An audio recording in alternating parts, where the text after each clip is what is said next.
Mangalagiri Tadepalli municipal corporation పరిధిలో ఉన్నటువంటి పేద మధ్యతరగతి ప్రజానీకానికి మెరుగైనటువంటి వైద్య సేవలు, మరి ముఖ్యంగా కార్పొరేట్ తరహా వైద్య సేవలు అందించాలనేటువంటి ఆలోచనతో రాష్ట్ర ప్రభుత్వం ఎంతో ప్రతిష్టాత్మకంగా మంగళగిరి మండలం చిన్నకాకాని గ్రామ శివార్లో నిర్మించినటువంటి 100 పడకల హాస్పిటల్ నిర్మాణ పనులు శరవేగంగా జరుగుతున్నాయి.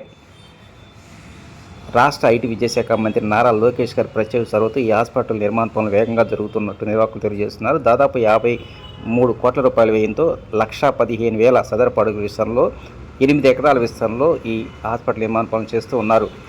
గత ఏప్రిల్ 13వ తేదీన ఈ హాస్పిటల్కు ఐటీ విద్యాశాఖ మంత్రి నారా లోకేష్ గారి చేతుల మీదుగా శంకుస్థాపన జరిగింది. ఎట్టి పరిస్థితుల్లో వచ్చే సంవత్సరం అంటే ఏప్రిల్ 13వ తేదీ నాటికి ఈ హాస్పిటల్ నిర్మాణ పనులు పూర్తి చేసి వైద్య సేవలు అందుబాటులో తీసుకురావాలని మంత్రి నారా లోకేష్ గారు ఇప్పటికే ఆదేశాలు జారీ చేశారు. ఈ నేపథ్యంలోనే అధికారులు మాత్రం పగలు రాత్రి తేడా లేకుండా ఈ నిర్మాణ పనులు చేస్తూ ఉన్నారు.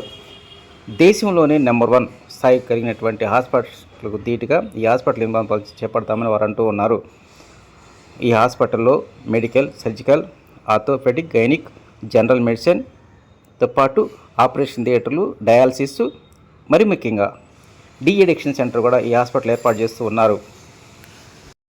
ప్రస్తుతం మంగళగిరి నడిబొడ్డులో ఉన్నటువంటి 30 పడకల ప్రభుత్వ హాస్పిటల్ భవనం పూర్తిగా శిథిలావస్థకు చేరుకుంది. దీంతోనే ఎప్పటి నుంచో ఒకవైపు జనాభా పెరుగుదల, అదేవిధంగా భవనం శిథిలావస్థకు చేరుకున్న నేపథ్యంలోనే 100 పడకల హాస్పిటల్గా దీన్ని ప్రమోట్ చేయాలని ఈ ప్రాంత ప్రజానికి కోరుకుంటూ ఉన్నారు. ఎట్టకేలు ప్రభుత్వం ఈ ప్రాంత ప్రజానికి యొక్క అవసరాలను దృష్టిలో పెట్టుకొని చిన్నకాకాని వద్ద 100 పడకల ఆధునిక సాంకేతిక పరిజ్ఞానంతో కూడుకున్నటువంటి ఏరియా హాస్పిటల్గా దీన్ని ప్రమోట్ చేస్తూ నిర్మాణ పనులు చేపట్టారు. ఎంతో త్వరగా ఈ హాస్పిటల్ నిర్మాణ పనులు పూర్తయితే అంత త్వరగా ఈ ప్రాంత ప్రజానికానికి, మరి ముఖ్యంగా పేద మధ్యతరగతి ప్రజానికానికి మాత్రం కార్పొరేట్ తరహా వైద్య సేవలు అందనున్నాయి.